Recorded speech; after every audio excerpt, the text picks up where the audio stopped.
उन्हें वन अपराध में जेल भेज दिया गया। यहां पर हम जल, जंगल, जमीन की मालिकाना हक की बात कर रहे हैं। जमीन पर बुलडोजर चला रही है सरकार।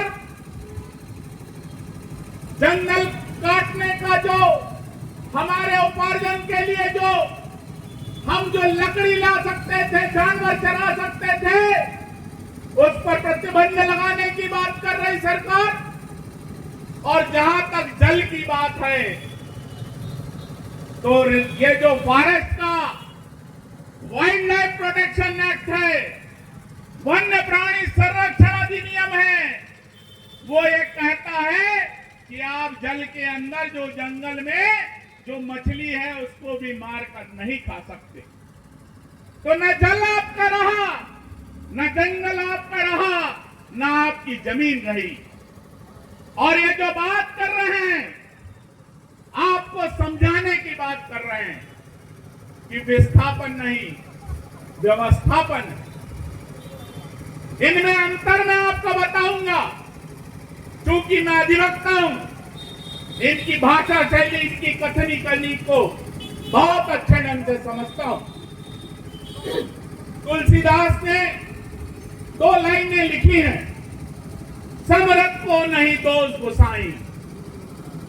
ये जो विस्थापन है, ये विस्थापन शब्द है गरीब आदिवासी मजलूम के लिए।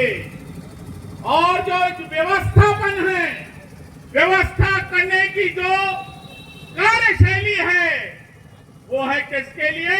वो है पूंजीपतियों के लिए, अडानी अंबानी जैसे व्यापारियों के लिए। साथियों,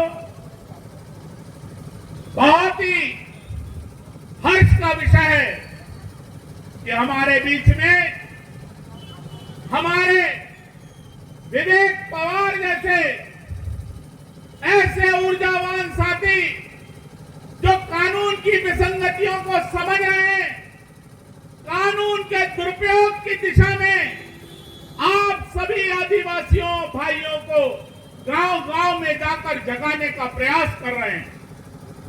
और आज उसकी परिणति यह है कि हम सब यहां पर एकत्रित होकर अपनी समस्याओं को यहां पर मुखर तरीके से आवाज बनकर उठा रहे हैं।